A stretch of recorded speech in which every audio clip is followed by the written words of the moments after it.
شو لشو چې پوه شو لشو چې پوه شو هغه چې پوه شو د خدای په خو شو لشو چې پوه شو لشو چې پوه شو.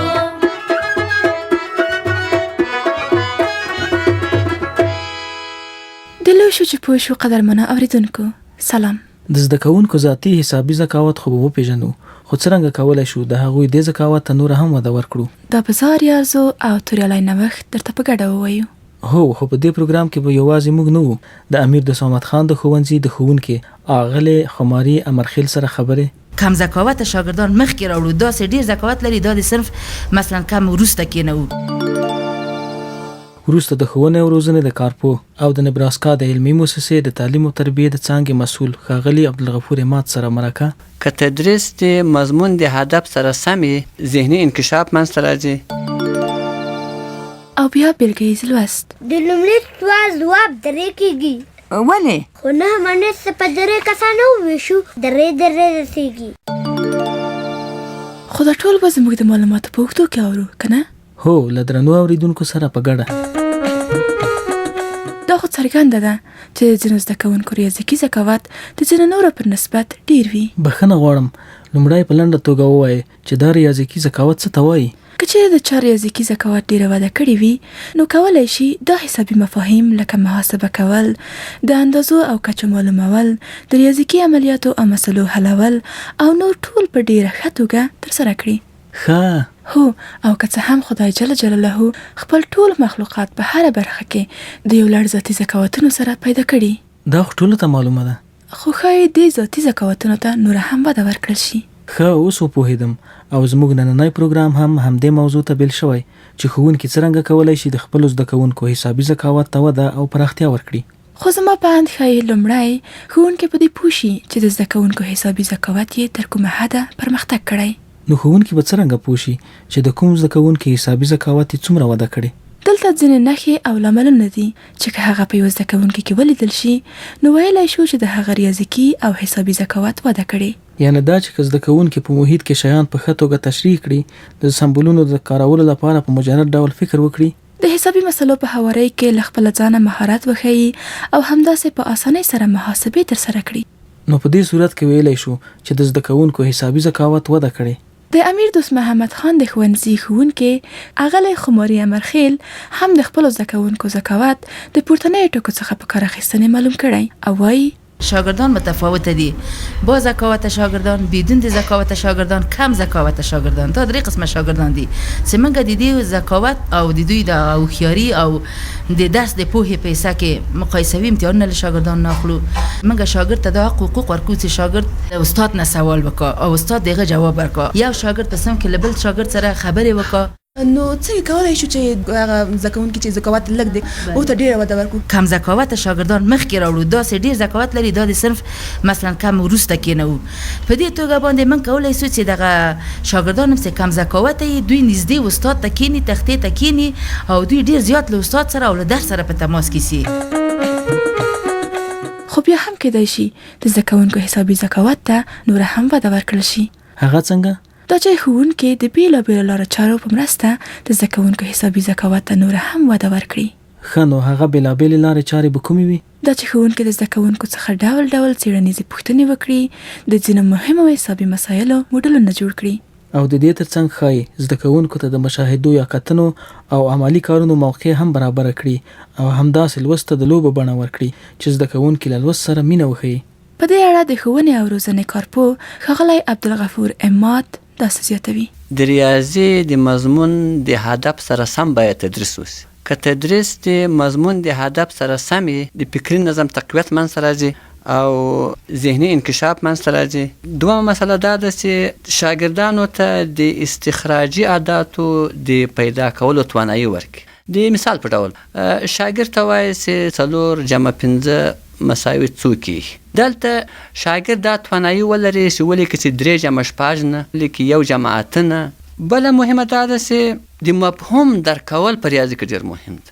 معلمین یوازې په دې ټینګار کوي چې مسله حل کړي، خو د مسلې د حل ترڅنګ بل مشکل د مفهوم نه واضح کول دی. د مثال په ډول شاګرد ته وایي چې که د یوه قلم قیمت 3 افغانۍ نو د یوه درجن کلمو قیمت به څو وي.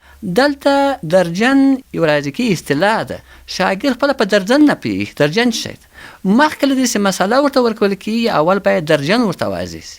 بله مسله دا ده چې ریاضي کې یوازې په روشي زده کړه ټینګار ونه سي بلکې ادراکي زده کړه باندې باید ټینګار وسي. د مثال په ډول ورته وایي 3 × 5 څو کېږي. دا روشي زده کړه ده، پروسیجر ده، اما درک نشي کولی چې 3 × 5 څه معنا لري، نور نه پوهېږي. نو د تاسو په اند ښوونکي څه وکړي تر څو په خپلو زده کوونکو کې دغه منطقي ذکاوت ښه وروزي؟ د مکتب ریاضي باید د کوڅې له ریاضي سره ارتباط ورکړل شي، بلکې پرېږدي شاګرد آزاد فکر وکړی شي او مسایلو د حل لپاره د یوې طریقې په ځای ډېرې طریقې باید استعمال شي. مثلا قاعده ضرب ارتفاع تقسیم په 2 د مثلث مساحت، نه شاګرد په دې پوهېږي ولې په 2 تقسیموو، فقط قاعده ضرب ارتفاع تقسیم په 2. که چېرې ورته وایي شاګردانو ته ستاسې مربع رسم کوي، مربع قطر رسم کوي، نیمه یې کوي، 2 مثلث جین جوړېږي. نو دې معلومه شوله چې مثلث د مربع نیمایي شو، نو یو شی نیمه یې کوو په 2 باید تقسیم کو. او که ریاضي موږ لوبه په واسطه تدریس کو هغه به بیا هم ډېر زیات ریاضیکي استعداد ته انکشاف ورکوي. راځئ د دې موضوع د لا روښانه کولو لپاره د سټوډیو بیلګیز لوست ته غوږ شو. تېر لوست خو مو زده دي ګرانو زده کوونکو؟ تېر لوست کې مو د تقسیم څو سوالونه حل کړل. ښه نو اوس به زه له تاسو نه یوه پوښتنه وکړم. 6 تقسیم په 2 حاصل یې څو کېږي؟ زه وایم حاصل 3 کېږي. ولې 3 کېږي غیرته؟ خو 6 چې په 2 وویشو 3 ورسېږي. سمه ده غیرته. غمه ته پې وپوهېدې؟ هو ښوونکي صاحب. نو ته ویلی شې چې 8 پر 2 وویشو حاصل یې څو کېږي؟ حاصل مینې ته ویلی سې؟ ویلی نه شم خو لیکلی شم. زه وایم ښوونکي صاحب 8 تقسیم پر 2 حاصل یې 4 کېږي. خو ما هم همداسې ځواب لیکه. همداسې ده مینې، ته خو تکړه یې او د کاروان ځواب هم بیخي سم دی. ښه مینې، له تا سره په ریاضي کې څوک ډېره مرسته کوي؟ ملالۍ را سره ډېره مرسته کوي. نو کله چې ډله کېدلی ته له ملالۍ سره کېنه او غمی به له غیرت سره. سمه ده؟ هو ښوونکي صاحب. ښه اوس نو سره 8 ډلې شئ او هره ډله به دغه پاکټونه د سره واخلئ. په پاکټونو کې څه شی دي؟ په پاکټونو کې له 12 څخه تر 20 پورې لوبیاوې دي او د هر پاکټ په سر مې عددونه لیکلي او خپلې لوبیاوې به مو په همدغه عددونو وویشئ. ښه په عددونو یې څه ډول وویشو؟ ګورئ دا دی، وینئ په دغه پاکټ مې 3 لیکلي، نو په پاکټ کې دننه چې هر څه لوبیاوې وي هغه به په 3 ویشئ. وپوهېدئ؟ هو ښوونکي صاحب. نو اوس سره ډلې شئ. راځه ته ما سره کېنه. ښوونکي صاحب زموږ په پاکټ 3 لیکل شوي. لوبیا مو څو دي؟ لوبیا مو 12 دي. خو همدغه 12 په 3 وویشئ. نو د سوالونو په حل کولو پیل وکړئ. دا خو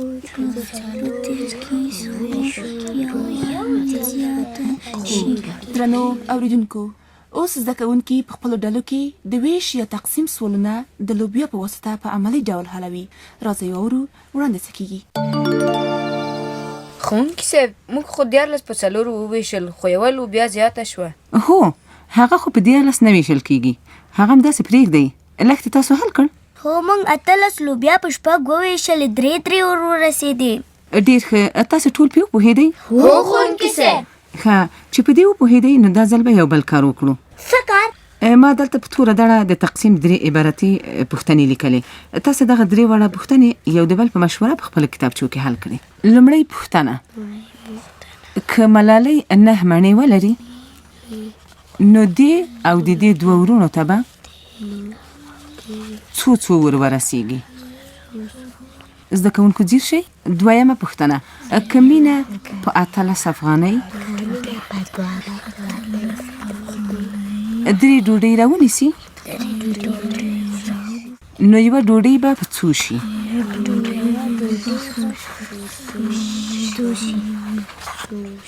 ښه زده کوونکو، درېیمې پوښتنې ته ځیر شئ. که غیرت 6 کیلوګرامه کیمیاوي سره ولري نو د دې د باغچې 6 ونو ته به څو کیلو سره ورسیږي؟ زده کوونکو دغه 3 وړه پوښتنې په خپل کتابچو کې سره حل کړئ. ښه ښوونکي صاحب.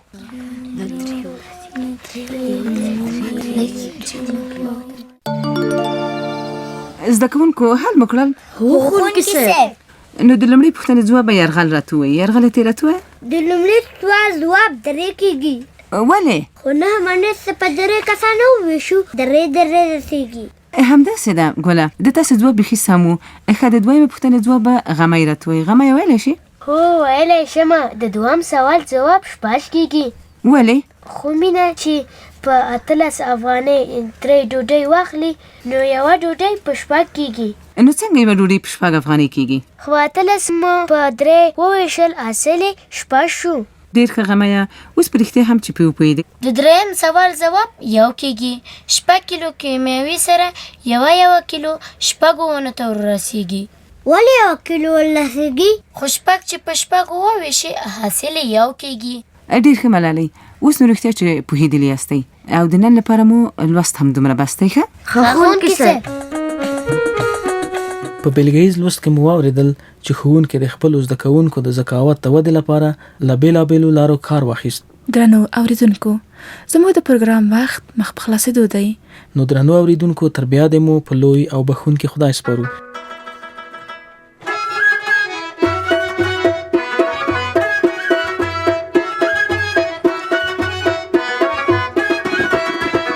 هغه چې پوه شو د خدای په خوښ شو، نو شو چې پوه شو